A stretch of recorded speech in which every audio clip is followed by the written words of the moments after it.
J'ai, vraiment beaucoup d'anecdotes en lien avec l'autisme, surtout des incompréhensions, des maladresses sociales. Mais j'ai essayé d'être un peu plus originale et de choisir, quelque chose qui pourrait être rigolo. Parce qu'il y a malheureusement beaucoup de choses qui sont moins rigolotes. Voilà, je voulais expliquer, une anecdote que j'ai eue, pour illustrer des aspects moins connus de l'autisme. Donc, déjà, il faut savoir que les autistes ont une dysrégulation émotionnelle, c'est-à-dire que pour un tas de raisons, on a du mal à identifier nos propres émotions, en plus de celles des autres, et en plus, elles sont en général plus intenses. Notre cerveau fonctionne comme ça. C'est une chose. Les autistes sont aussi en général sensibles à l'injustice et à l'importance d'être honnête et juste. On n'est pas des saints pour autant, hein, faut pas se faire cette idée-là. En tout cas, c'est aussi mon cas. Et un jour, lorsque j'étais au lycée, il y a un des professeurs un peu ahuri, du coup, qui en a fait les frais. Donc j'étais une élève très calme, très sage, un peu effacée, qui faisait aucune vague, qui était un peu plante verte finalement. Et un jour, on a eu un cours d'informatique avec un professeur qui était quand même connu dans l'école pour être particulièrement désagréable. Et lors de ce cours, il a fait quelque chose de vraiment injuste. Et j'ai senti vraiment extrêmement rapidement une émotion très intense qui est montée comme ça très vite.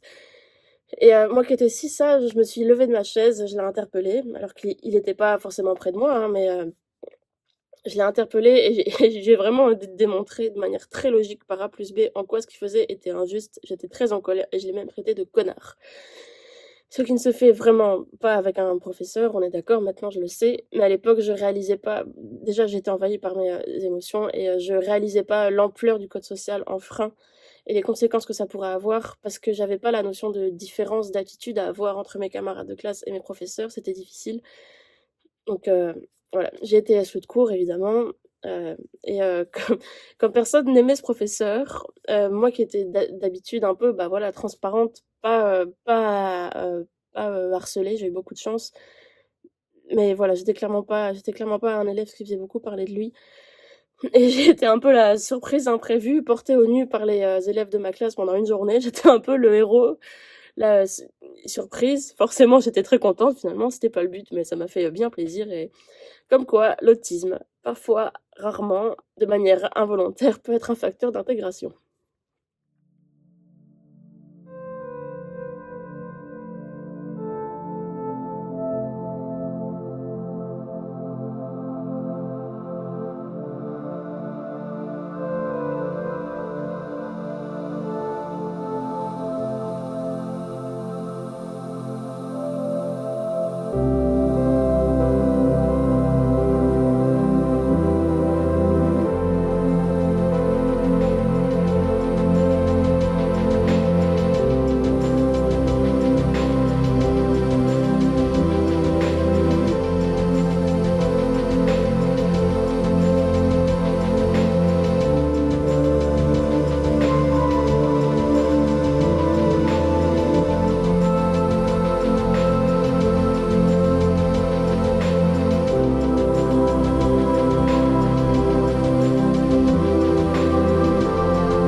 Bonjour! Alors, je m'appelle Manon, j'ai 27 ans et j'ai eu un diagnostic d'autisme il y a quelques mois maintenant. Donc c'est tout récent et ça va sûrement influencer mon témoignage et ma manière de voir l'autisme. En tout cas, je suis ce qu'on appelait auparavant un autiste, Asperger. Maintenant les nominations ont changé. On parle d'autisme sans déficience intellectuelle ou d'autisme de niveau 1. Les, nominations ont changé et maintenant les types d'autisme sont définis selon le besoin d'aide et ça va de 1 à 3. J'ai accepté cette interview, j'ai été très contente, qu'on me la propose vraiment parce que je la considère comme une très grande chance d'expliquer un fonctionnement autistique de l'intérieur. J'espère aussi éventuellement que ça puisse aider, enfin surtout, que ça puisse aider des gens qui soient pas concernés par l'autisme, qui ne le vivent pas, pour comprendre comment on vit les choses, en fait. Même si ça se voit pas, même si, bah, comme on voit maintenant, je suis capable de parler et de m'exprimer, normalement.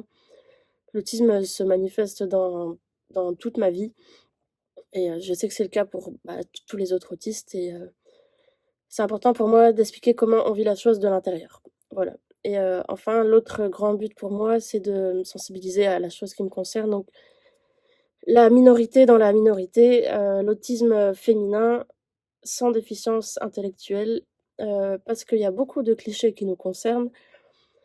Le fait qu'on n'a pas l'érotisme, que c'est une mode, plein de choses et c'est vraiment un problème à bien des niveaux et c'est important pour moi de casser ces clichés. Voilà.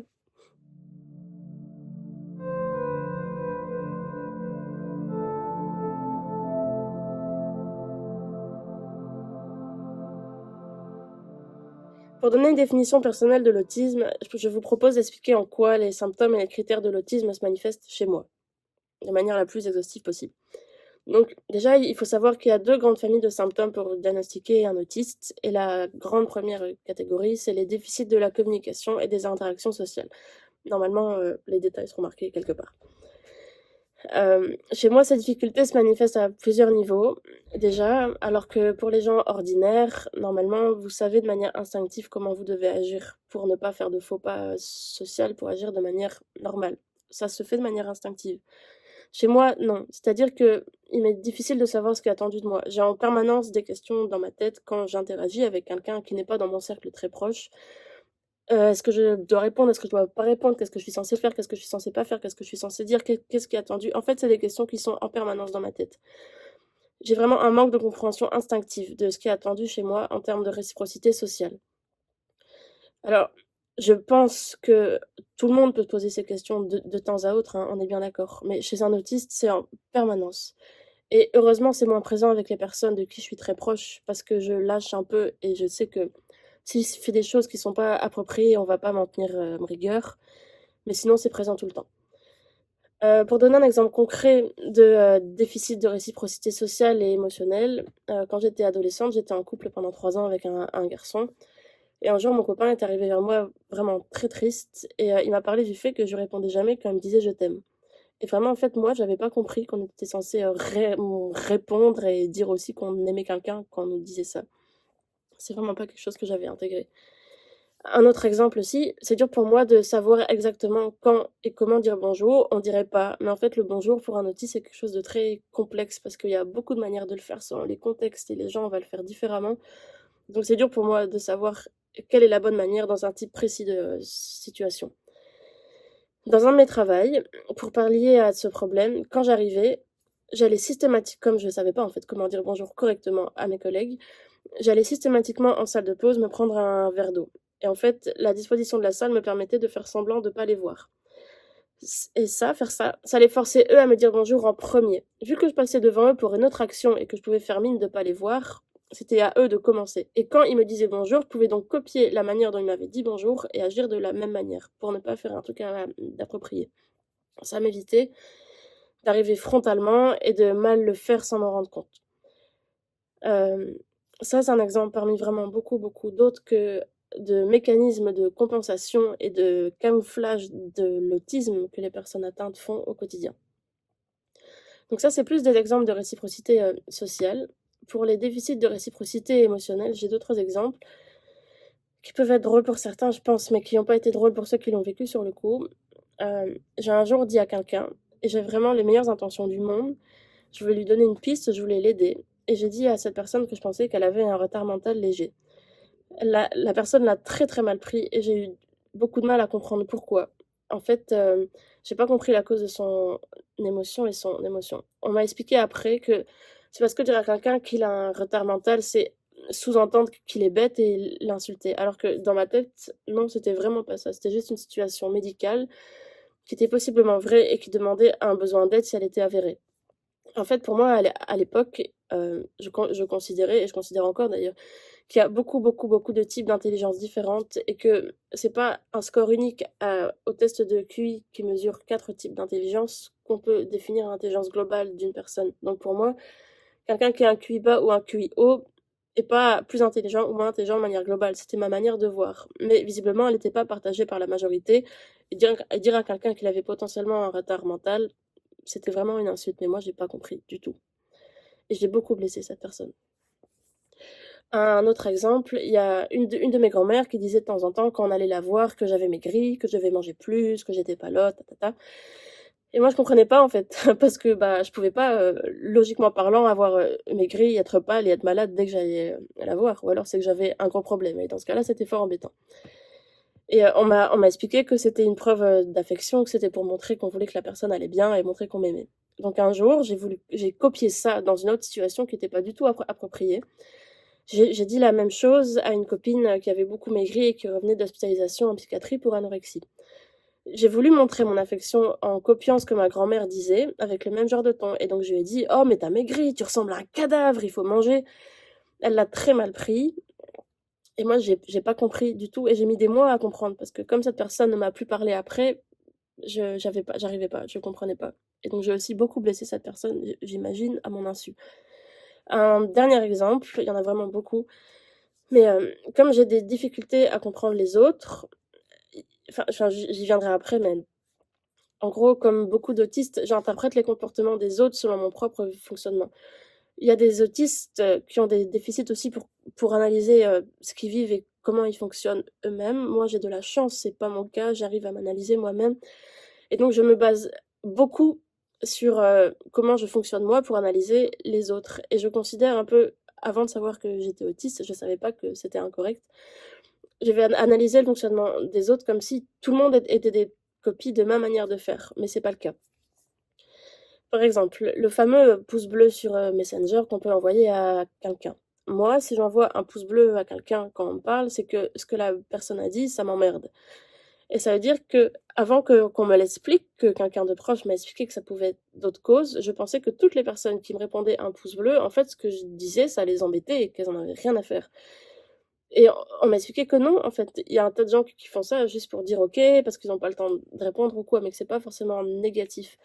Et en fait, pour moi, tant que quelqu'un d'autre ne vient pas m'expliquer les comportements des autres que moi je ne fais pas, je n'ai pas l'imagination de les imaginer. Je ne l'arrive pas. Ça vient pas en fait. Ça vient pas instinctivement. Ça vient pas. Alors, au quotidien, j'arrive à remédier à ça en ayant un tas de stratégies pour y pallier, sans savoir que c'était de l'autisme à l'époque, mais j'ai énormément appris dans les livres, sur la communication non verbale, sur comment se faire des amis, sur mon métier aussi. Je suis éducatrice spécialisée de formation, m'a beaucoup aidée parce que j'ai retenu et appris beaucoup des observations de mes collègues sur les personnes dont on avait la charge et j'ai pu m'en souvenir pour calquer sur d'autres situations. Et je demande aussi beaucoup aux autres. Je pense que mon copain et ma mère doivent ressentir ça de manière un peu lourde parfois, mais je demande très souvent, en fait, tous les jours qu'on m'interprète ce qu'a fait telle ou telle personne, pourquoi elle l'a fait, tout ça, tout ça. C'est 3 exemples parmi vraiment beaucoup, beaucoup d'autres. J'ai d'autres difficultés sociales en rapport avec l'analyse des expressions faciales d'autrui. Pour donner un exemple, je fais vraiment difficilement, voire ce n'est pas possible, la différence entre quelqu'un de fâché, de concentré ou de fatigué. Ce qui fait qu'en fait, au quotidien, dès que quelqu'un ne me sourit pas ou a un visage neutre, j'ai l'impression et je crains qu'on est en colère contre moi parce que je n'arrive pas à différencier l'expression faciale et à différencier vraiment bien la colère, la froideur de la fatigue, le désintérêt, juste le regard neutre. Voilà, c'est un exemple. Ces difficultés spécifiques, elles ont pu être évaluées et mises en avant grâce au test que j'ai passé pour diagnostiquer l'autisme. Par exemple, il y a un test où on doit identifier des faux pas sociaux sur des images de type BD. Il y a des interactions avec les autres. Moi, à ce test, j'ai eu beaucoup de mal. Pour répondre, je prenais un temps inhabituellement long et je m'appuyais sur des éléments contextuels, un raisonnement intellectuel que je détaillerai un peu plus tard. J'ai pas de compréhension intuitive des choses. Et la moitié du temps, même le raisonnement intellectuel ne suffit pas pour comprendre les faux pas. Donc, c'est-à-dire les choses qui se font ou qui ne se font pas socialement parlant. C'est vraiment une difficulté pour moi. Ça demande vraiment une réflexion intense. Il y a aussi un autre test, toujours sur base d'images, où on doit essayer de déduire l'émotion des autres selon une situation sur image. Alors, je me suis un peu mieux sortie en termes de résultats sur ce test-là, ce qui veut dire que je sais faire. J'utilise juste d'autres moyens et c'est beaucoup plus long et coûteux. Mais voilà, cet exercice-là m'a aussi été difficile parce que je mobilisais à nouveau des éléments de détail qui n'étaient pas forcément pertinents. Il faut savoir que les autistes ont vraiment une attention sur le détail, contrairement aux personnes ordinaires dont le cerveau arrive à trier l'information. Euh, je me suis perdue sur ce que je voulais dire. Mais en gros, je m'appuyais vraiment sur un raisonnement intellectuel pour répondre. C'était plus long. Et malgré ça, mes réponses étaient beaucoup plus floues, moins profondes, moins détaillées. Donc ça a mis en avant que je parvenais plus ou moins bien que la normale. Mais j'y arrive à évaluer les situations sociales et les émotions des autres. Donc en venir aux mêmes conclusions que les gens ordinaires. Mais j'utilise d'autres moyens que les personnes qui ne sont pas autistes. Pour les difficultés à décoder les émotions faciales, il y a aussi des tests d'analyse du regard où on doit deviner l'émotion de la personne en rapport avec son faciès. Et moi, cet exercice, c'était particulier aussi parce que donc il y en a deux. Il y en a un où il y a des... En fait, c'est uniquement des regards. Et si il y a un test où il y a 4 propositions en dessous pour analyser ce regard et voir si c'est de la colère, de la tristesse, machin, machin. Et donc moi, quand il y avait des propositions, j'arrivais à répondre plus ou moins correctement en me servant d'intellectualisation. Vu que j'avais des propositions, j'ai essayé de déduire ce qui était le plus logique, etc. Mais, encore une fois, après un certain temps de latence, qui, d'après les personnes qui m'ont diagnostiqué, n'est pas normal. Cependant, le deuxième test où il n'y a pas de proposition en dessous, donc il y a juste le regard, il n'y a aucun autre élément pour s'appuyer et réfléchir, bah alors je sais pas. Je peux estimer sur une photo que le visage de quelqu'un exprime de la surprise alors qu'en fait c'est de la joie. Trouver que quelqu'un est triste alors qu'en fait la personne est en colère, alors que c'est la même expression faciale. Mais en fait, instinctivement, si je n'ai rien d'autre sur quoi m'appuyer pour intellectualiser et déduire, je n'y arrive pas. Heureusement, dans la vie quotidienne, il y a le contexte, il y a le corps entier de la personne pour analyser de manière adéquate les émotions des autres. J'ai aussi des difficultés à comprendre l'implicite, qui est une chose qu'on utilise pourtant de nombreuses fois par jour. Par exemple, encore une fois un exemple parmi beaucoup d'autres, mais lors d'un repas, si un des convives commence à débarrasser la table et que l'autre lui dit t'inquiète, repose-toi, je comprends pas pourquoi on propose à quelqu'un de faire une sieste en plein milieu du repas. Alors qu'en fait, après explication, ça veut dire que la personne ne devait pas débarrasser et le laisser faire. Mais moi, je prends vraiment les choses au premier degré, donc c'est difficile. Euh, j'ai aussi, et c'est en lien avec ça, hein, des difficultés à percevoir le second degré, l'ironie, le sarcasme. Ça veut dire que il n'y a pas de ça veut dire, mais je vais montrer un exemple. Il y a une personne qui m'a appris à conduire, c'était pas un professionnel de la conduite, c'est une personne de mon entourage. Et comme j'ai beaucoup de mal à savoir ce qui se fait ou ce qui se fait pas, j'étais très gênée de demander des cours parce que je craignais de demander quelque chose de trop qui se faisait pas. Et donc, quand on se retrouvait avec cette personne pour conduire, je demandais ça va, c'est pas trop tôt, t'es pas trop fatigué. Et souvent, la personne me répondait oui, oui, oh là là, c'est tôt, hein, je suis fatiguée. Et apparemment, c'était pour blaguer, c'était ironique. Mais moi, je ne sais pas percevoir ça, en fait. Je n'arrive pas à percevoir que c'est une blague, que c'est du sarcasme. Et donc, ma manière de le vivre, c'est comme si on me disait de manière très, très frontale, tu m'embêtes, j'ai pas envie d'être là. Et donc, bah, je le vis un peu comme une douche froide. Et ça amène pas mal de problèmes aussi au quotidien. Enfin, il y a aussi un truc implicite de rang et de place de considération qui est difficile pour moi. C'est dur à expliquer, mais par exemple, c'est dur de savoir pour moi différencier une connaissance d'un copain, d'un ami. C'est un concept avec lequel j'ai du mal. J'ai du mal à classer les gens dans les bons concepts. Enfin, les concepts en tout cas utilisés par la majorité des gens qui sont ordinaires au niveau relationnel. Pour illustrer de manière très globale, pardon, je parle un peu vite, mais pour illustrer de manière très globale ces difficultés, on peut imaginer en fait que dans ma tête, quand je discute avec quelqu'un, on va dire que je comprends pas le tiers des interactions. Parce qu'il y a une expression non verbale que j'ai pas comprise, parce qu'il y a un implicite, parce qu'il y a des règles sociales non acquises qui ont été mises en jeu, parce qu'il y a eu du sarcasme, parce que plein de choses.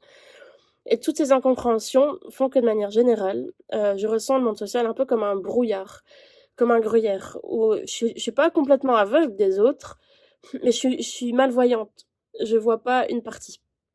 Et ça amène une certaine angoisse qui est pas énorme ou que, enfin, qu'il a été dans le passé, mais qui là maintenant n'est pas énorme, envahissante, hyper handicapante, mais qui est toujours là. C'est une espèce d'angoisse de fond flottante dès que je dois interagir avec des gens qui ne me sont pas très proches.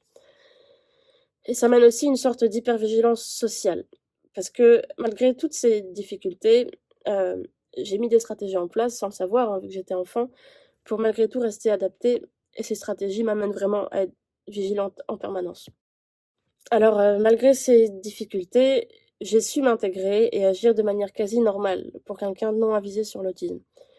Et je pense que ce qui m'a sauvée dans le monde social, comme tous les autres autistes qui n'ont pas de déficience intellectuelle, c'est mes compétences intellectuelles et le fait que je n'ai pas de retard. Il y a le cliché chez les autistes, qu'on appelait Asperger, qu'il y a beaucoup de génies, de surdoués et tout ça. Alors oui, il y en a, mais c'est loin, loin d'être le cas de tous, en fait. C'est une partie des autistes et c'est clairement pas la majorité. Donc il faut aussi, casser cette image-là parce que c'est pas vrai. En tout cas, mes compétences intellectuelles m'ont permis d'être généralement vue comme quelqu'un de souriant, de sociable, d'être poli. Et ça m'a permis aussi d'être éducatrice spécialisée, ce qui pourrait être envisagé comme contre nature quand on est autiste. Et voilà, j'ai quand même réussi à avoir l'air normal. Dans mon cas, il y a plusieurs HPI diagnostiqués dans ma famille par test de QI. Et pour ma part, mon bilan intellectuel montre aussi des domaines efficients de manière plutôt inhabituelle. Par exemple, c'est aussi un cliché, par rapport aux autistes, mais il y a beaucoup de gens qui pensent que les autistes ont une très bonne mémoire. Alors oui, il y en a, mais c'est pas le cas chez tout le monde. En tout cas, c'est mon cas à moi parce que la mémoire au test de QI, ma mémoire à long terme a la note maximale au subtest qui la mesure. C'est aussi presque le cas pour la compétence liée à la capacité à faire des liens logiques entre les choses. Et enfin, j'ai aussi une vitesse de traitement de l'information qui est assez efficiente aussi, qui me permet de faire une démarche intellectuelle plutôt vite. Les autistes ont aussi un sens aigu du détail. Si je dis ça, c'est pour expliquer le fait que je retiens beaucoup de détails, que je suis capable de mobiliser et de mettre en lien pour faire des conclusions, et ce de manière assez rapide. C'est-à-dire que pour le tiers d'interactions que je comprends pas, pour essayer de déduire ce qui est attendu de moi et ce qui se passe chez les autres, c'est comme si au quotidien je sortais un gigantesque classeur avec mes apprentissages et mes expériences passées pour réfléchir, mettre en lien, tirer 3 ou 4 possibilités sur une interaction qui est en train de se passer, évaluer leur probabilité de véracité et en déduire une conclusion dans le but d'agir adéquatement face à ce qui vient de se passer dans l'interaction. Et de faire ça vite, pour pas avoir l'air de bugger en plein milieu d'une conversation. L'intellectualisation des relations, elle est vraiment, donc cette démarche-là, c'est vraiment constant chez moi. C'est moins présent chez les gens de qui je suis très proche. Mais c'est fatigant parce que là, on parle de 3 interactions sur 10, mais je vous laisse imaginer le nombre d'interactions que ça concerne lors d'un repas de famille ou un rendez-vous avec des amis. Donc ça engendre bien sûr une grande fatigabilité et des conséquences sur la santé mentale. Je parlerai un peu plus tard. Moi, en général, en fait, quand je vois des amis, quand j'ai des repas de famille ou des choses comme ça, au bout de 45 minutes, 1 heure, c'est peut-être dur à dire comme ça, mais j'en ai déjà marre. J'ai déjà envie que ça s'arrête, pas parce que j'aime pas les gens, pas parce que j'ai pas envie de passer du temps avec eux, mais parce qu'en fait, je suis déjà épuisée. Je le montre pas, je l'ai caché toute ma vie, mais j'en peux plus, en fait, déjà. Et je pense que c'est une chose que vivent énormément d'autistes et qui pourrait être bon à savoir pour des gens qui sont pas autistes. Parce que non, on n'est pas fainéant, non, on n'est pas tout le temps fatigué, tout le temps. C'est juste on a un tas d'efforts à faire que vous n'avez pas à faire. Alors, la deuxième grande catégorie de symptômes pour diagnostiquer un autiste, c'est le caractère restreint et répétitif des comportements, des intérêts. Normalement, les détails seront aussi affichés quelque part. Pour ma part, les mouvements répétitifs ou stéréotypés, j'en ai depuis l'enfance.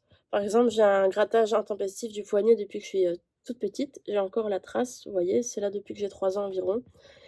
Et j'ai passé toute mon enfance avec des pansements sur le poignet mis par mes parents ou ma maîtresse pour m'éviter de me gratter, en fait. Ma maîtresse de CP se rappelle de moi pour ça, alors que ça fait plus de 20 ans. Donc, visiblement, ça les a marqués.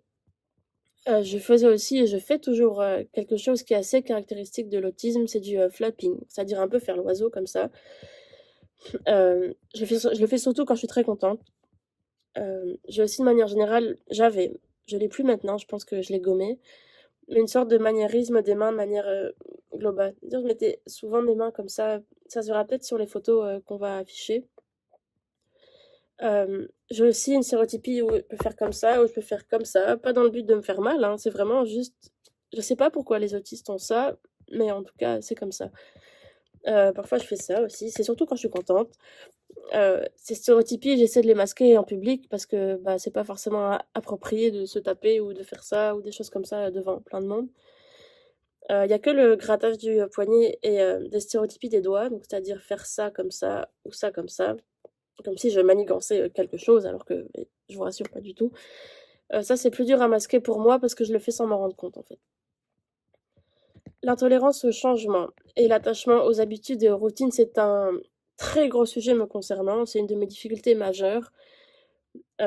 C'est dû à la rigidité, cognitive. Alors attention, il faut pas confondre la rigidité cognitive avec la rigidité mentale, avoir un trait, comme ça sur ses croyances, c'est pas ça du tout. La rigidité cognitive, c'est la difficulté à switcher d'une action à une autre pour le cerveau. Une incapacité, une difficulté à détourner l'attention d'une chose pour en faire une autre et de porter attention à plusieurs stimulus à la fois. C'est pour ça que la conduite est parfois difficile pour des autistes. Du coup, moi, ma rigidité cognitive, elle est importante au point qu'elle s'est vue dans ma manière de passer le test de QI, alors que c'est pas du tout un test qui est fait pour évaluer ça. Donc c'est vraiment un problème au quotidien. Pour vous imaginer ce que ça représente, par exemple, imaginez que vous avez prévu d'aller à un endroit en voiture. La route, elle est bloquée. Donc il faut imaginer une autre route, une autre manière d'aller à l'endroit où vous devez aller. Chez les gens ordinaires, bah, cette fonction, elle est censée marcher. On va imaginer une autre route et on va la prendre. Chez moi, face à une action comme ça, mon cerveau, il bug. Il bug en fait très fort. Il y a rien. Je suis pas capable d'imaginer une autre manière de faire. Je peux le faire, mais après un long laps de temps et après une certaine détresse. Chez moi, en fait, ça, c'est vraiment difficile. Donc, quand je vis un imprévu minime comme un objet qui est pas à sa place, ou un plus gros imprévu, ce que je ressens, en fait, c'est du rien. C'est une désorganisation brutale de ma pensée et de mon quotidien. Un peu comme si j'étais au bord d'une falaise. Donc, moi, l'imprévu, je le vis de manière très angoissante. Ça peut provoquer beaucoup de détresse, ce qui va souvent, selon mon état de fatigue et ma capacité à encaisser, provoquer à minima vraiment un malaise, un inconfort, une baisse de l'humeur et au pire une détresse qui est vraiment très intense qui va mener à une crise autistique. Voilà. La rigidité cognitive, c'est vraiment quelque chose de constitutif de l'autisme. C'est un problème de fonction exécutive qui est présent à différents degrés chez tous les autistes. Les autistes ont aussi des intérêts qu'on appelle restreints, fixes, spécifiques. Alors chez moi, il y a un peu un thème qui revient depuis l'enfance, un fil rouge. Donc déjà, un très gros attrait pour les animaux et une tendance à l'intérêt pour ce qui est de l'infiniment petit à l'infiniment grand. Quand j'étais enfant et encore adulte, hein, j'avais une obsession pour les analyses au microscope. J'ai eu une autre phase, j'étais obsédée par les planètes. Par exemple, quand j'étais enfant, je me faisais des exposés chez moi sur les planètes Mars, la Lune et tout ça, juste pour le plaisir en fait. Je travaillais comme à l'école, mais pour le plaisir. C'est un enfant curieux quand même. Maintenant, un de mes intérêts spécifiques, c'est les fourmis. J'ai encore eu des phases microscope où je disséquais. Alors, je suis pas Ted Bundy, je vous rassure, mais je commandais des abats sur un site de boucherie, donc des cœurs et des poumons. Et en fait, j'étais obsédée par le fait de me faire une carte mentale, de voir en vrai exactement l'anatomie de chaque organe et où était exactement quoi. Donc, je disséquais ces organes-là, je les passais au microscope et j'essayais d'analyser et de les regrouper, quoi. J'ai aussi une obsession pour les chevaux, puis pour les moutons. Voilà. On a tous des passions, mais ce qui différencie, la passion de l'intérêt spécifique, c'est vraiment le fait que chez un autiste, ça va prendre tout l'espace mental. On va penser à ça du matin au soir. Ça va être vraiment, en fait, presque une bulle dans laquelle on va être enfermé et ce sera difficile de faire autre chose. Ce sera très difficile de s'arrêter.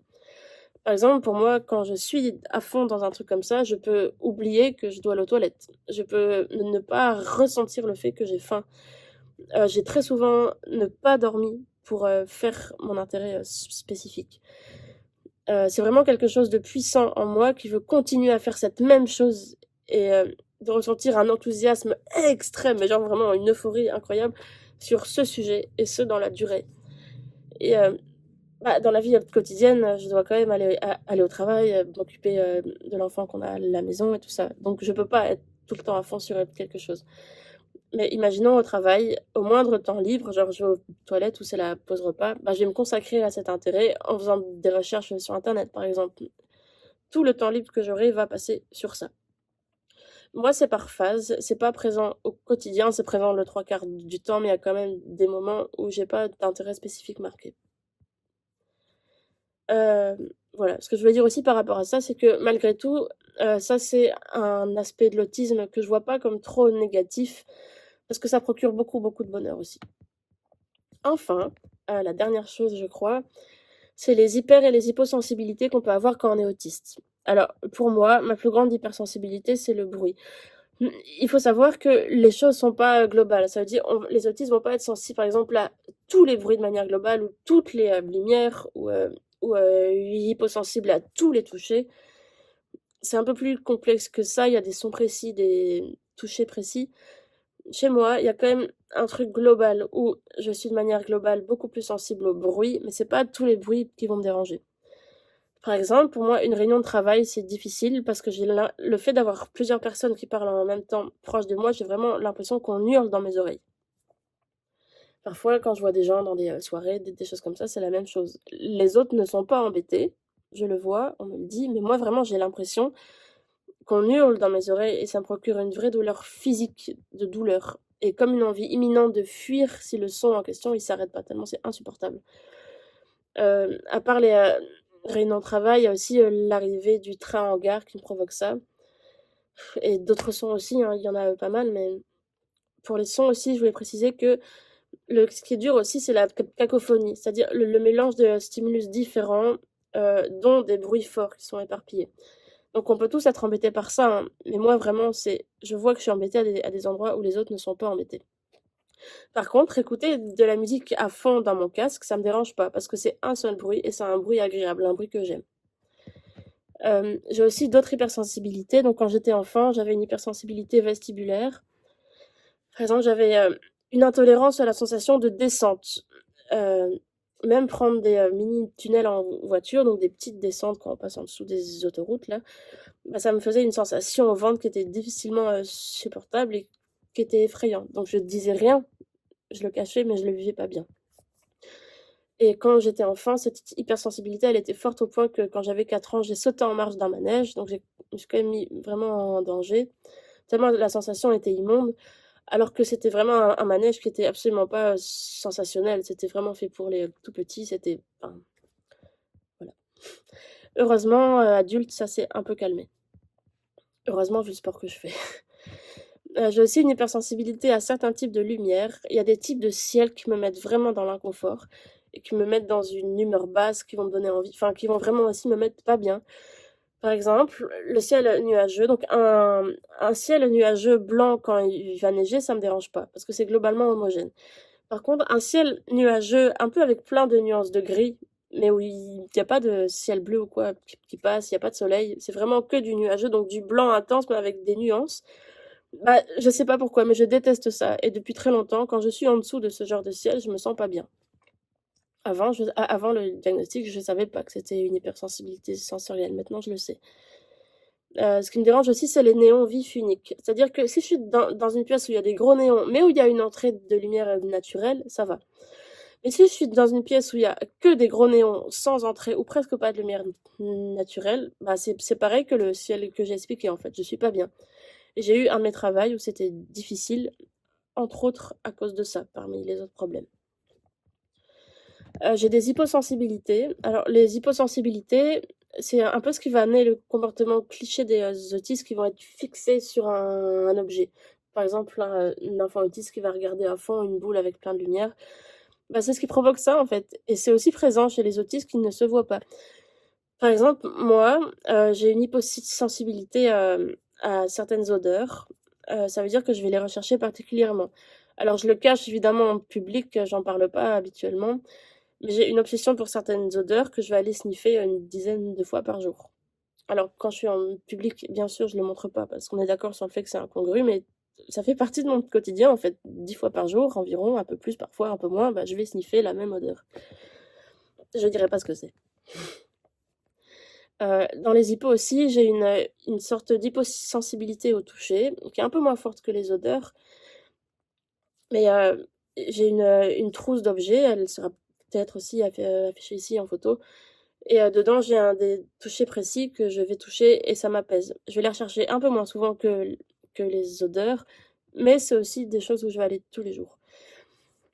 J'ai aussi un attrait pour la sensation de chaleur. Le problème, en fait, c'est que mon corps ne m'envoie pas le, le signal que c'est trop chaud. Euh, la sensation de chaleur est une sensation qui m'apaise, donc j'ai une bouillotte de septembre à mai environ, même si j'ai pas froid, juste parce que j'aime la sensation de chaleur. Mais comme mon corps ne m'envoie mal le signal que c'est trop chaud, j'ai un pied qui est brûlé en fait, qui a un peu du carton sur le haut, parce que je me rends pas compte que je suis en train de me brûler. Et comme je suis attachée aux habitudes, c'est toujours le même pied que j'appuie au même endroit sur la bouillotte, de la même manière. Et donc c'est toujours lui qui est cramé en fait. Et donc je sais pas ce que va devenir ce pied dans 10 ans, mais voilà, c'est un petit problème quand même.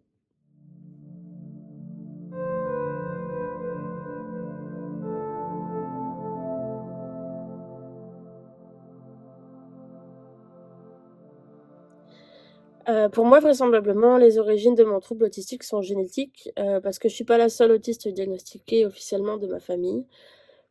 Il y en a d'autres dans mes membres quand même assez proches d'un point de vue génétique.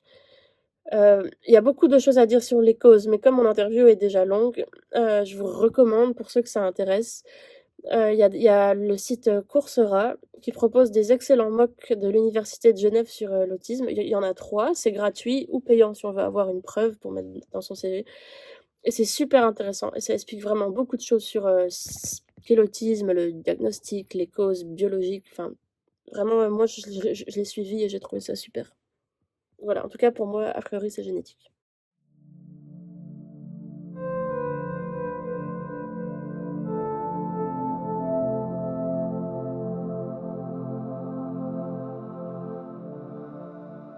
Ce qui a été le plus dur pour moi, il y a plusieurs aspects.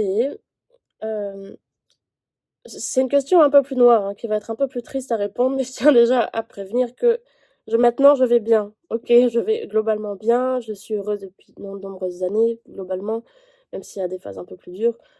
Depuis mes 20 ans, ces difficultés-là se sont vraiment atténuées et je vis quand même une vie qui vaut le coup d'être vécue. Mais ce que je vais expliquer est un peu noir et un peu triste, mais c'est la réalité, c'est ce qui s'est passé. Donc voilà. Une des premières choses qui a été vraiment extrêmement dure pour moi et voire même traumatisante, enfin je sais pas trop, j'y reviendrai, mais en fait, depuis que je suis toute petite, je manque de spontanéité dans les relations sociales. Alors maintenant, ça se voit beaucoup moins, je suis plus spontanée aussi parce que mes compétences se sont améliorées, mais j'ai intellectualisé les relations depuis toute petite. Et donc, depuis que je suis petite, mes premiers souvenirs de ça, ça date de la maternelle. En fait, j'ai l'impression d'être un extraterrestre. J'ai l'impression qu'il y a un mur entre moi et les autres, et donc d'être complètement seule, même entourée, et de me retrouver en personne, en fait. C'est un peu comme être un manchot dans la savane parmi les lions, les antilopes, les machins. Même si les lions et les antilopes, ils sont pas pareils, ils vivent dans le même milieu. C'est peut-être pas un très bon exemple, mais j'ai vraiment l'impression d'être un manchot, on va prendre que les zèbres, d'être un manchot parmi les zèbres. C'est-à-dire, les zèbres, ils ont leur langue, ils sont dans leur environnement, dans la savane et tout ça. Et moi, manchot, mais où sont mes autres amis manchots? Où sont mes icebergs? Où sont... Enfin, imaginez-vous dans la tête du manchot, en fait. Il doit se dire, mais où est-il? Mais je suis pas au bon endroit, et je suis pas comme les autres, et je me sens seule. Et cette sensation-là, je l'ai depuis que je suis petite. Et là, j'en rigole, mais ça a été vraiment l'émotion la plus dure de ma vie, sur sa longueur et son intensité, alors que j'ai vécu des choses qui sont généralement vues comme plus traumatisantes par la majorité des gens. Ce sentiment-là a été vraiment très difficile. Je pense que ça a été limite traumatisant parce que depuis des années, 2 ou 3 nuits par semaine en moyenne, j'ai des mauvais rêves en rapport avec ça, où j'ai cette sensation de solitude en rêve. Et je me suis habituée, en fait, c'est comme ça fait des années et des années que c'est comme ça, mais c'est toujours présent. Et donc je crois que ça m'a vraiment marquée. Euh, une autre difficulté qui est difficile, c'est les crises autistiques. Donc ces crises autistiques, elles sont dures à vivre. Je reviendrai un peu après sur ce que c'est, mais elles sont dures à vivre au quotidien pour moi parce que ça me donne l'impression, c'est un peu moins le cas depuis que j'ai eu le diagnostic, mais ça me donne l'impression de vivre en terrain miné. Parce que une crise peut survenir de manière imprévue à tout moment. Et il y a eu et il y aura sûrement encore, il y a eu beaucoup de choses prévues que j'ai pas pu honorer à cause des crises ou des engagements, des projets à long terme que je peux mal suivre ou poursuivre de manière vraiment hachée parce que ces crises me mettent hors d'état de faire quoi que ce soit. Et en fait, je suis pas capable de faire ce que je devais faire au moment où je devais le faire. Euh, En plus de poser problème dans ma vie personnelle, ça pose aussi problème au niveau professionnel parce que bah, selon le moment où ça arrive en fait et l'intensité de la crise, ça peut m'empêcher de travailler pendant plusieurs jours. Donc c'est vraiment un problème. Et donc ces crises en général, elles sont provoquées par un imprévu, une surcharge émotionnelle, pardon, ou sensorielle. Heureusement, maintenant que je suis adulte et encore plus depuis que j'ai le diagnostic, j'ai appris à les gérer ou du moins à les différer pour exploser seul et limiter leur intensité, pour préserver mes proches surtout. Surtout en ce qui concerne les meltdowns. Donc, il y a deux types de crises chez les autistes. Il y a des meltdowns qui vont être des crises explosives et c'est un peu le cliché de la crise de l'autiste qui va se rouler par terre, hurler, se taper, taper contre les murs, enfin ça arrive aussi chez les autistes qui ne se voient pas, hein. Faut pas croire que c'est que ceux qui ont une déficience intellectuelle qui en ont, c'est pas vrai. Nous, on n'en parle pas parce que c'est honteux, hein, faut pas se cacher. Mais bien sûr que si, on en a aussi. Et il y a aussi les shutdowns. Les shutdowns, ça consiste un peu à se sentir complètement éteint, un peu comme si quelqu'un va appuyer sur le bouton off. On est complètement vidé et on n'est pas capable de choses basiques, genre moi, dans les shutdowns, je peux être incapable de parler, incapable de monter un escalier, incapable de... Alors, ça se voit pas, hein, ça peut étonner, mais c'est ce qui se passe. Donc c'est vraiment pas cool à vivre et je pense que pour chaque autiste, ça dépend. Mais moi, j'ai une plutôt tendance à faire des meltdowns que des shutdowns. Par contre, des shutdowns poursuivent, enfin, heu, arrivent souvent après un meltdown. Voilà. La bonne chose maintenant que j'ai un diagnostic, c'est que je suis capable de les voir venir un peu mieux. Par exemple, quand je sens que je vis les lumières plus intensément, vraiment, c'est une vision légèrement, modifiée. Les lumières vont être un peu plus intenses dans mes yeux et quand je sens que les bruits vont m'agresser un peu plus que d'habitude, je sais que là, je suis à risque de crise et que le moindre accroc imprévu peut en déclencher une. Par exemple, avec mon copain, pour un peu remédier à ça, aider à vivre avec ça, on avait mis en place un système de bracelet en caoutchouc. Je crois que j'en ai un. Non, j'en ai pas. Il y aura peut-être une photo. Et quand je rentrais du travail le soir, j'en mettais et selon la couleur du bracelet, ça indiquait mon état mental et si j'étais à risque de crise ou pas. Et du coup, ça permettait à mon conjoint d'adapter son attitude et d'adapter la répartition des tâches ce jour-là à la maison, sans que j'aie à verbaliser quoi que ce soit. Vu que quand on est dans ces états-là, c'est dur d'expliquer vraiment ce qui se passe, qu'on ressent et tout ça. Donc les crises sont un problème. Euh, la difficulté qui est la plus importante chez moi, ce qui me gêne le plus au quotidien, c'est très dur à illustrer vraiment avec des mots, mais c'est la sensation de vivre dans le chaos et d'être désorganisé. Je pense que cette sensation, c'est lié au fonctionnement intrinsèque du cerveau d'un autiste. C'est-à-dire que le cerveau autiste ne trie pas. Il traite toutes les informations sans la possibilité d'en éluder certaines et de hiérarchiser, ce que font les gens ordinaires. On reçoit toutes les informations en même temps, donc on est surstimulé, et c'est ça qui engendre toutes les caractéristiques de l'autisme. Je précise que je simplifie vraiment, vraiment à outrance et que c'est beaucoup plus complexe que ça. En tout cas, peu importe la cause de cette sensation, j'ai l'impression constante, plus ou moins intense, de lutter contre l'impression de vivre dans le chaos. Euh, pour essayer de vous illustrer ça, c'est comme si dans le monde, je voyais ma vie comme ça. Euh, Mon quotidien, mon monde comme ça. Et que je voyais que ça. Imaginez-vous devoir marcher sur un trottoir, par exemple, et ne voir que ça. Donc, vous voyez rien d'autre, vous distinguez pas bien le trottoir, vous distinguez pas bien les maisons, vous voyez tout en une multitude de petits éléments ensemble. Et c'est impossible. Enfin, c'est possible, mais c'est angoissant, c'est paralysant, c'est désagréable, car c'est extrêmement pas clair. En fait, c'est une sorte de trop, on s'y retrouve pas. Et moi, en fait, ça me donne la sensation, c'est comme d'avancer dans la vie en étant constamment ébloui par les phares d'une voiture. Je pense, comme ce que j'ai expliqué, que c'est parce que mon cerveau a trop d'informations et qu'à un moment, il est perdu vu qu'il ne sait pas les trier. Euh, Et c'est vraiment constant. Je pense que c'est ça, du coup, qui explique vraiment ce besoin d'habitude, de routine, de planning, de mêmes activités au même moment, tout ça. Qu'on retrouve chez les enfants avec déficience intellectuelle, qui pour là sont souvent vus comme le cliché de l'enfant autiste. Mais voilà, c'est aussi présent chez les autistes qui n'ont pas de déficience mentale et qui ne se voient pas. En tout cas, pour revenir sur comment je vis cette sensation-là, donc c'est une lutte constante. Et ce qui est embêtant avec ça, c'est que plus cette sensation est élevée, plus je suis à risque de crise autistique. Donc au quotidien, le défi constant, ce sera de moduler cette impression et de la faire baisser. La faire passer plutôt de ça à ça. Ça, j'ai dû le faire pour le diagnostic. On va expliquer au mieux possible comment on vivait notre vie. Et je vais essayer du coup de dealer avec plusieurs moyens de gérer mes journées pour faire baisser cette sensation. Je sais que ce qui m'aide à diminuer cet inconfort, ça va être d'avoir des routines fixes, de faire tous les jours des activités fixes à heure fixe à chaque fois, d'avoir un agenda sur 3 mois, de rester plusieurs heures sur la même activité, d'être dans des pièces rangées. Ça m'aide aussi quand il y a trop de stimulation, trop de bazar dans une pièce, ça augmente vraiment cette sensation de chaos. Mettre mon casque quand il bruit bizarrement, ça aide. C'est pour ça que je pense vraiment que c'est parce qu'en tant qu'autiste, on a trop d'informations. Avoir une ligne du temps de ma journée que je remplis tous les jours, elle s'affichera peut-être à un endroit, ça m'aide aussi à visualiser de manière plus clairement le quotidien.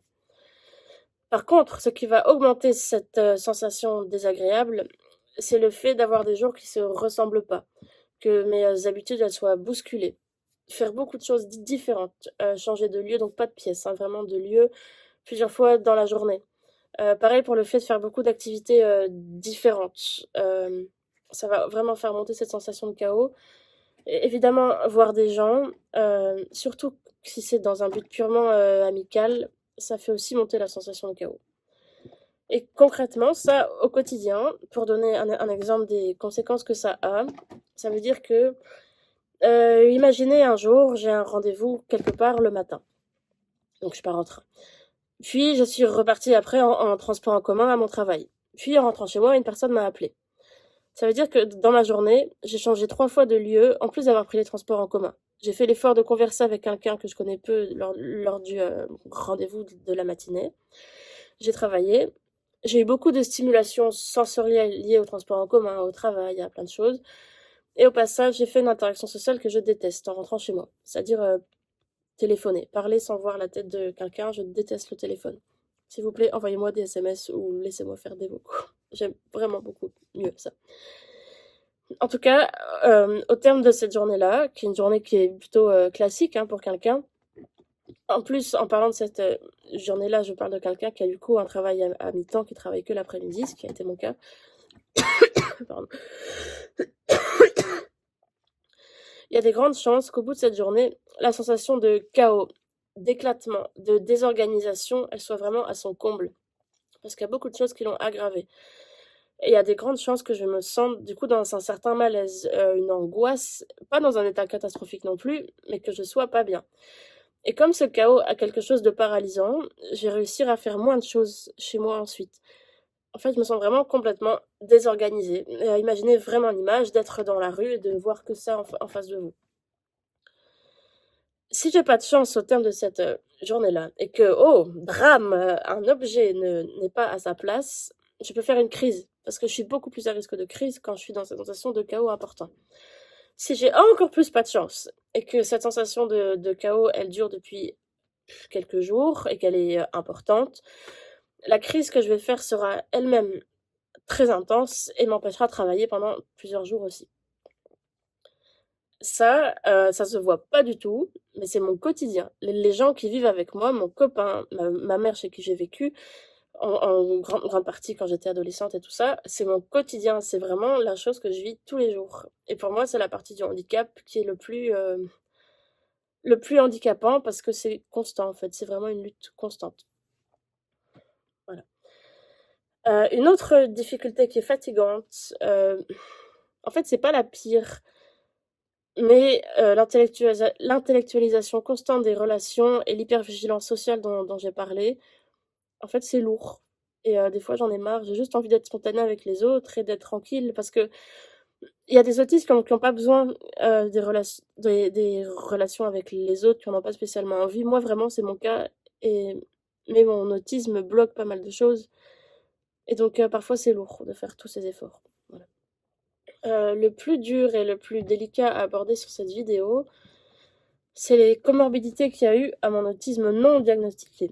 Avec ces difficultés, du coup, mon adaptation, c'est un combat constant, et ce depuis que je suis toute petite, même si je ne savais pas. En fait, je luttais contre un mal invisible, invisible et qui n'avait pas de nom.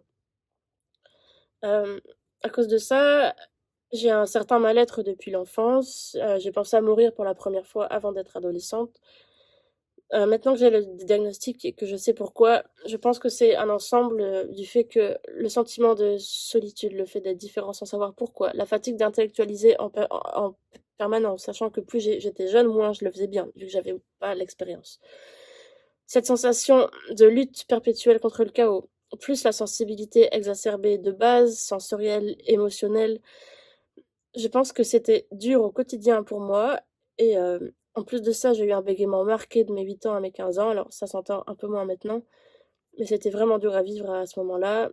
J'avais des rien de grave, mais j'avais des problèmes familiaux aussi et j'ai craqué en fait. À 14 ans, j'ai vraiment craqué, très fort. J'ai commencé par avoir une phobie, scolaire, ça se transformait en phobie sociale, puis rapidement est venue la dépression vraiment intense. Heu, j'ai commencé à faire beaucoup de crises autistiques qu'on prenait à l'époque pour des crises borderline qui n'en étaient pas, hein. Du coup, ça a été écarté, j'ai eu un bilan psychiatrique complet.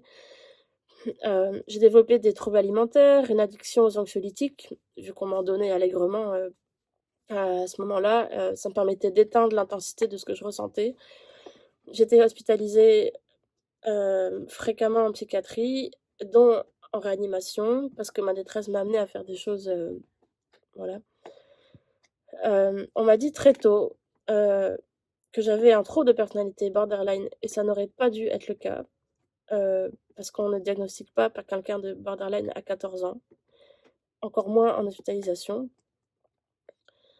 et enfin, voilà, en tout cas, je me reconnaissais pas dans ce trouble-là, donc même parmi ceux qui devaient être mes pairs, je me reconnaissais pas totalement, vraiment et donc je continuais à être très seule. Hem Le la conséquence de tous ces problèmes de santé mentale, ça a été que j'ai été, déscolarisée fréquemment pendant plusieurs mois, à partir de 14 ans. J'ai retenté l'école plusieurs fois ensuite à chaque rentrée scolaire, puis j'ai tenu quelques mois, déscolarisée en décembre. L'année suivante, j'ai tenu quelques semaines. On tentait à chaque fois des nouvelles écoles et en fait, je tenais pas. J'ai aussi triplé ma première, donc là, la classe qu'on fait quand on a 16 ans, normalement en France. Je sais qu'en Belgique, c'est un peu différent et je vis en Belgique. Hem, du coup, j'ai triplé ma première, pas à cause des notes, du coup, à cause de mon état mental et par miracle, j'ai réussi à réintégrer le lycée, pour ma dernière chance, en fait, parce qu'on peut pas faire plus que tripler une classe en France et j'ai réussi à faire mon année de première et de terminale malgré des épisodes d'épuisement et 2-3 hospitalisations courtes d'environ une semaine ces années-là. En fait, c'était trop je pense, maintenant que je sais pourquoi, que c'était trop dur, que ça demandait beaucoup trop d'efforts d'adaptation pour l'autiste que j'étais, d'assumer l'école, ses stimulations, ses relations, les émotions que je vivais, cette lutte. Enfin, je pense que c'était trop et qu'en fait, j'étais plus capable. Et donc depuis c'est des cycles d'épuisement.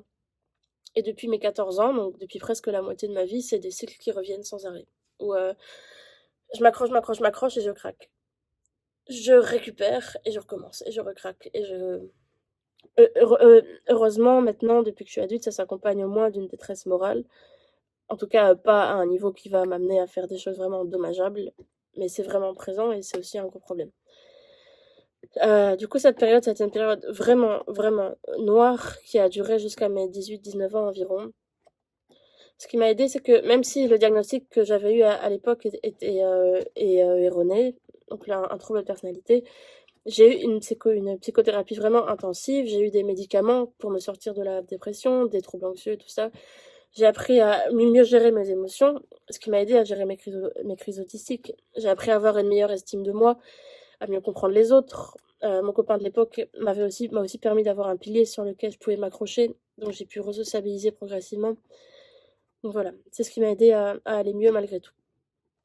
Euh, donc ça a eu un très gros impact sur moi, mais malheureusement aussi sur mes proches, notamment ma famille et mon amoureux de l'époque. Parce que bah, quand j'étais adolescente, auprès de lui, j'ai dit et j'ai fait des choses qui pouvaient être vraiment très blessantes parce que je maîtrisais pas du tout les codes sociaux déjà, et encore plus ceux d'une relation de ce type. C'est la première fois que j'étais aussi proche de quelqu'un qui n'était pas adulte et moi enfant, et quelqu'un qui n'était pas de ma famille. Donc en fait, c'était vraiment une découverte. Et j'ai fait beaucoup de maladresses qui ont blessé. Comme c'était très angoissant pour moi aussi d'être aussi proche de quelqu'un, je me sentais oppressée, donc j'avais une sorte d'approche rejet, par oppression et par c'est trop, que j'expliquais pas, que je comprenais pas, et qui est forcément dur à vivre pour quelqu'un avec qui on est en couple. Par rapport à la famille aussi, il y a des relations qui sont dégradées lors de cette période parce que j'étais plus agressive, j'étais en colère contre le monde entier. Ma mère, chez qui je vivais principalement, elle en a fait une dépression aussi parce que c'est dur d'accompagner un enfant qui vit ça. C'est dur d'accompagner voir son enfant en train de mourir, d'attendre une ambulance pour aller en réanimation et de pas savoir si on va le revoir vivant. Je pense que c'est particulièrement atroce pour un parent. Il y a que elle et mon copain de l'époque qui ont vu ces choses-là de leurs propres yeux, et j'ai pu en reparler à ma mère, en tout cas, en vue de ce témoignage, et je sais qu'elle garde des séquelles psychologiques de tout ça. En tout cas, pour rebondir sur une note plus joyeuse, j'ai 27 ans maintenant. À partir de 20 ans, j'ai vraiment commencé à me sentir plus heureuse. Les défis liés à l'autisme, ils sont toujours présents, hein, mais j'ai une tendance à l'anxiété, à la fatigabilité, qui est un enjeu majeur chez moi.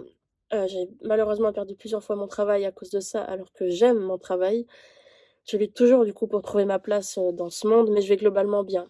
J'ai la chance d'être très bien entourée, d'avoir beaucoup d'amour autour de moi, d'avoir un conjoint en or depuis bientôt 7 ans et qui mériterait une médaille pour tout ce qu'il gère au quotidien entre moi, notre petit garçon qui a un handicap aussi, et toutes les charges qu'on a. J'ai réussi à avoir mon bac finalement avec une très jolie mention, ce qui a été ma première victoire notable contre les symptômes de l'autisme et qui a été un vrai encouragement pour la suite. Voilà, j'ai pu mener à bien des projets, j'ai pu ouvrir une micro-ferme, j'ai pu plusieurs animaux à la maison, enfin voilà, j'ai pu réaliser beaucoup de choses malgré ça, et même si je lutte au quotidien, même si j'ai des moments de découragement où parfois j'ai envie que tout s'arrête, surtout en crise ou au bout d'un cycle d'épuisement important, je trouve que malgré tout, malgré son handicap, ma vie est globalement belle et vaut le coup d'être vécue.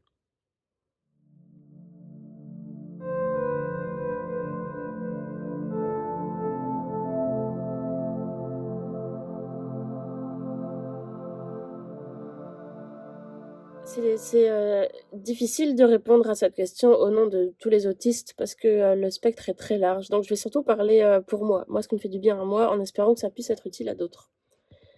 Moi, déjà, m'offrir un environnement prévisible, m'éviter des imprévus, respecter mes habitudes, c'est un des plus beaux cadeaux qu'on puisse me faire. M'accepter comme je suis aussi, c'est un beau cadeau, donc me laisser faire libre cours à mes stéréotypies sans se moquer, parce que parfois j'ai conscience que c'est quand même très bizarre. Mon copain actuel, qui est spectateur régulier de ça, il trouve ça mignon et drôle, mais je sais qu'au quotidien, dans le monde social ordinaire, c'est juste bizarre. Et me laisser faire ça, c'est vraiment me faire un cadeau aussi. Heu, enfin, il y a des choses, des phrases à éviter de dire, et c'est assez important, je trouve. Alors, je sais que ça part toujours d'une très bonne intention, mais vraiment éviter de dire à quelqu'un qui est autiste et à me dire: «Tu devrais faire ci, faire ça, tu dois faire ci, faire ça, pour régler tel ou tel problème». Je suis la mieux placée pour savoir, personne n'est à ma place, personne ne vit mon autisme à ma place, et OK, je suis autiste, mais je suis malgré tout adulte et j'ai pas à recevoir de conseils que je vis un peu de manière infantilisante sur comment je dois gérer ma vie. Surtout sachant que pendant une longue période de ma vie, il y a eu vraiment très peu de personnes qui m'ont vraiment aidée dans mon entourage, et beaucoup d'adultes se sont permis de me donner des conseils sur ce que j'avais à faire, alors qu'ils m'ont pas du tout aidée quand j'en avais besoin, alors qu'ils étaient dans ma vie, donc c'est un peu dur à accepter pour moi les conseils comme ça. Après évidemment, on peut faire des, suggestions, des propositions, mais il y a des manières de le faire. Aussi, si je suis en crise ou que je vis des émotions fortes, agréables ou désagréables, ou que je suis un peu angoissée, c'est quand même fréquemment le cas, ne pas me dire, «Calme-toi, stresse pas, sois pas triste, sois pas ci, sois pas ça», parce que je sais encore une fois que ça part d'une bonne intention, que c'est pour aider, mais ça revient à nier, l'émotion de l'autre et même si c'est bienveillant, c'est vraiment pas chouette à entendre. Il y a des études maintenant qui montrent ça, hein, ça n'aide pas à nier les émotions de quelqu'un, ça va au contraire augmenter son émotion parce qu'une émotion, c'est un message à entendre. Donc voilà, ça sert à rien, c et ça fait du mal. Surtout que si j'avais le choix d'éteindre ce que je ressentais, croyez-moi que je l'aurais fait, vraiment, depuis très longtemps. Globalement aussi, il faut éviter de minimiser les difficultés que les autistes ressentent. Parce que oui, OK, extérieurement, l'autisme ne se voit pas. Oui, j'ai réussi à faire quelque chose de ma vie et même plein de choses de ma vie malgré tout, mais à quel prix? Ce que j'ai expliqué plus haut, c'est un prix qui est quand même lourd à payer, qui a failli me coûter la vie. Donc ce prix, ces efforts constants pour s'adapter, OK, ils sont quasi invisibles à ceux qui ne vivent pas avec moi, mais ils sont bien là et on peut pas minimiser mes difficultés et mes souffrances, ce que j'ai enduré, parce que j'ai finalement fait, quelque chose de ma vie et que j'ai l'air normal. Personne n'est dans ma tête. Pour moi, il faut pas mesurer, mon handicap à ma capacité à faire les choses, mais à qu'est-ce que ça me coûte et comment je vis ma capacité à faire les choses.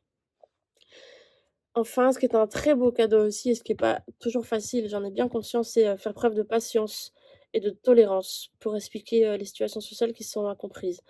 Savoir qu'on ne le fait pas exprès. Par, le passé, j'ai pu blesser beaucoup de gens de manière involontaire parce que j'ai fait des bourdes sociales, j'ai dit des choses blessantes sans m'en rendre compte, sans le savoir et sans le vouloir et dans ce cas-là, je préfère vraiment qu'on m'explique pourquoi et en quoi il fallait pas dire ça, parce que je veux vraiment jamais blesser, je n'aime pas blesser les autres comme la majorité des gens, je pense, hein. Quand je blesse quelqu'un, je le vis vraiment très, très mal après, je veux pas blesser volontairement.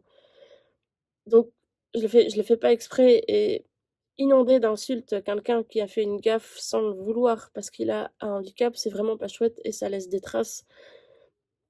Parce que nous qui ne savons pas pourquoi ce qu'on a fait de mal, en fait, on a juste l'impression qu'on nous reproche d'être nous-mêmes et d'exister et on a l'impression que tout ce qu'on fait, c'est mal, que tout ce qu'on fait, c'est méchant, que tout ce qu'on fait est en termes d'estime de soi, c'est compliqué. Donc si jamais il y a une maladresse sociale faite par un autiste qui blesse ou que c'est un peu irritant, qu'il comprenne pas telle ou telle chose, il vaut mieux lui expliquer gentiment les choses et prendre la patience et la tolérance de le faire et de agir de manière raisonnée et apaisée, heu pour ne pas agresser quelqu'un qui agit à cause de son handicap et qui ne fait pas exprès. Voilà, être tolérant sur ça. Après, là, c'est une liste de doléances assez longue et on est tous humains, on fait tous de son mieux et évidemment, ça c'est très dur de suivre tout ça à la lettre pour, tout le monde, hein, j'en ai bien conscience, mais c'est des pistes qui peuvent aider un autiste en tout cas, je pense. En tout cas, moi, ça m'aide. Message aux proches qui vont regarder cette vidéo.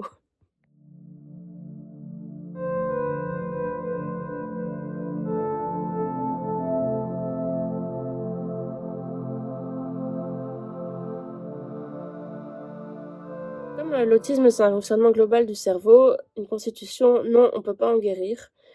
J'ai un peu de mal avec les associations ou les livres qui parlent de vaincre l'autisme parce qu'on peut pas l'éradiquer en soi. Quelqu'un qui naît autiste, il vivra autiste et il mourra autiste, il le sera toujours. On peut pas éteindre un autiste. Si on éteint un autiste, on le tue. Par contre, on peut diminuer vraiment les symptômes. Pour le fait de vivre avec, oui. Maintenant que j'ai le diagnostic et que j'ai enfin les bonnes, clés pour vivre avec et pour me comprendre, j'ai plus évolué en 3 mois qu'en quelques années, je pense, parce que j'ai enfin le vrai mode d'emploi de qui je suis et de ce qui se passe. Donc oui, je pense qu'on peut vivre avec, mais je pense qu'il faut un diagnostic pour vraiment vivre avec bien et moi, en tout cas, j'ai beaucoup d'espoir pour, l'aspect professionnel, par exemple, parce que, bah, jusqu'à présent, c'est une difficulté pour moi en termes de fatigabilité. Mais maintenant que je connais mes spécificités et que je peux aménager certaines choses en rapport avec celles-ci, bah, je pense et les professionnels qui me suivent sont d'accord sur la question et ils sont spécialisés de l'autisme, que je suis capable de travailler comme tout le monde. Alors, c'est pas encore sûr que je puisse tenir un temps plein. Par contre, je serai capable de travailler à temps partiel comme tout le monde, normalement et donc c'est super pour moi.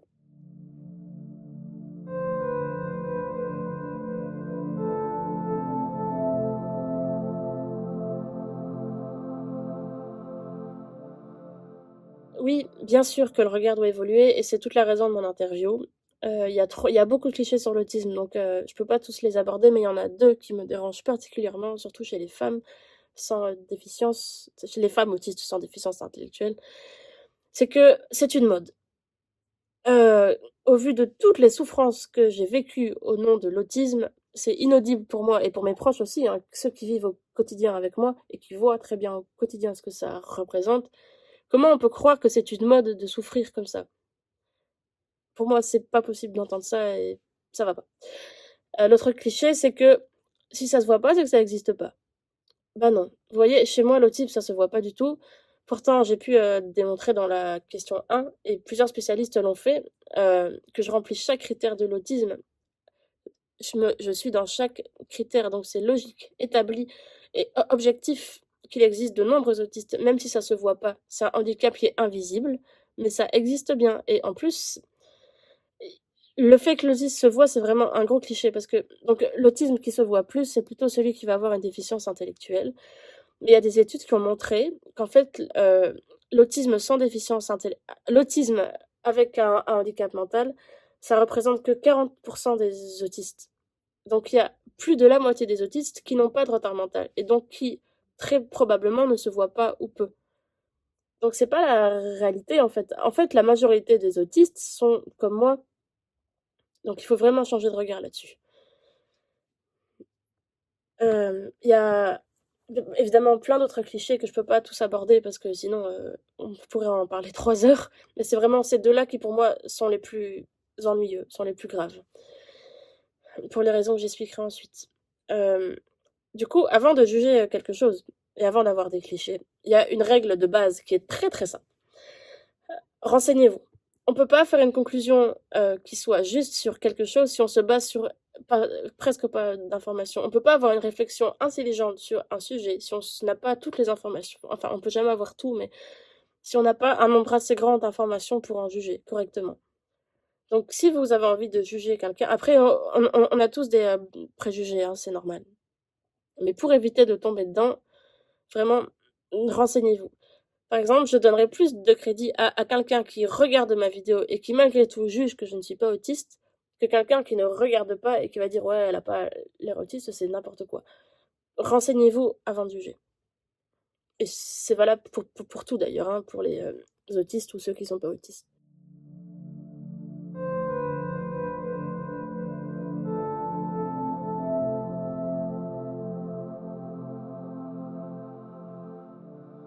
Oui, c'est très important de continuer à en parler et surtout de laisser la parole aux concernés. Je parle surtout ici de l'autisme féminin, je vais dire Asperger, je sais que ça se dit plus, mais c'est un peu plus facile que dire sans déficience intellectuelle maintenant.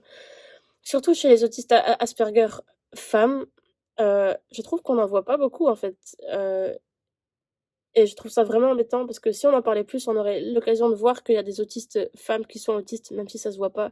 Parce que le phénotype, la présentation clinique de l'autisme chez les femmes est différente. Pourtant, elle existe bel et bien. Hem Le problème du coup de ces clichés sur l'autisme, ceux que j'évoquais plus haut surtout, c'est que le manque de connaissances sur l'autisme féminin et les clichés qu'il concerne ont causé mon retard de diagnostic. Chez moi comme chez beaucoup d'autres. Chez moi, tous les signes de l'autisme étaient présents dès l'enfance. D'ailleurs, j'ai même failli être diagnostiquée enfant parce que la directrice de mon école maternelle a convoqué mes parents quand j'avais environ 3 ans pour leur dire qu'elle me sentait, différente, qu'il y avait quelque chose de particulier chez moi et qu'il fallait creuser un petit peu. Donc, on m'a emmenée voir un psychologue. Malheureusement, comme le contexte familial était un peu particulier à l'époque, la psychologue a tout mis sur le compte d'un mal-être, psychologique et j'ai pas pu être opérée autiste. Peut-être que s'il y avait moins de clichés, peut-être que si les professionnels étaient mieux formés, avaient plus de moyens, parce ils le font pas exprès, ils sont pas formés, c'est pas de leur faute, peut-être que j'aurais pu être repérée à temps et que ma vie aurait été très, très différente. Donc les clichés, le manque de connaissances sur l'autisme des femmes et le retard de diagnostic, qui est la conséquence de ça, c'est très problématique parce que c'est ça qui va causer tous les problèmes de santé mentale. La phase très noire que j'expliquais plus haut, je suis loin d'être la seule à la traverser. Et si on avait des diagnostics à temps, on traverserait pas ces phases. On rencontrerait pas au moins ces problèmes de santé mentale et bah, c'est un problème. C'est vraiment un problème. C'est un peu dur à dire comme ça aussi, mais l'autisme non accompagné, il tue. L'autisme non diagnostiqué, non accompagné, a failli me tuer plusieurs fois. Et je trouve ça très grave, sachant qu'il y a vraiment des choses qui pourraient être faites si les diagnostics arrivaient à temps. Il y a des études un peu effrayantes qui ont été faites et qui ont montré, bon déjà de base, le taux de suicide est 9 fois plus élevé chez les autistes que chez les personnes qui ne sont pas autistes. Donc déjà ça, c'est quand même très problématique. Dans la population normale, hors personnes autistes, il y a plus de suicides chez les hommes que chez les femmes. Dans la population autiste, il y a 13 fois plus de suicides chez les femmes autistes que chez les hommes. Et ça montre qu'il y a un gros problème déjà avec l'autisme et déjà d'autant plus avec les femmes autistes. Parce que le diagnostic chez les femmes autistes est plus tardif. Donc oui, c'est très très important d'en parler pour que les choses changent, pour que les professionnels aient plus de connaissances, les gens aussi, que les diagnostics soient posés à temps et que donc ça limite les problèmes de santé mentale qui sont associés à l'autisme non diagnostiqué. Ça fait beaucoup de diagnostiqués dans la même question. Et voilà.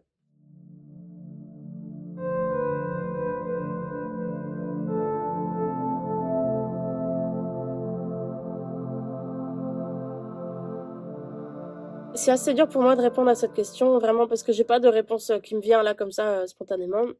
J'ai moins de choses à en dire, mais en y réfléchissant, je dirais que l'autisme pourrait nous enseigner, c'est un peu bisounours, hein, dit comme ça, mais à vivre tous ensemble et accepter que la différence, c'est pas forcément un problème. Parce qu'avec un diagnostic, une considération, des adaptations, un autiste peut vivre dans la société, vivre plus ou moins bien, même si je pense, et de ce que je lis à droite à gauche et tout ça, de ce que je vois, la vie restera toujours plus dure pour un autiste qu'une personne qui n'a pas d'autisme. C'est un handicap. Mais en tout cas, on peut vraiment adapter les choses de manière à ce qu'ils soient beaucoup moins douloureux et vivre tous ensemble sans considérer que c'est une déficience. Voilà ce que je voulais dire. Un tout grand merci à ceux qui auront écouté cette interview jusqu'au bout. Ça m'a fait très plaisir de pouvoir parler de tout ça et j'espère que ça pourra être utile.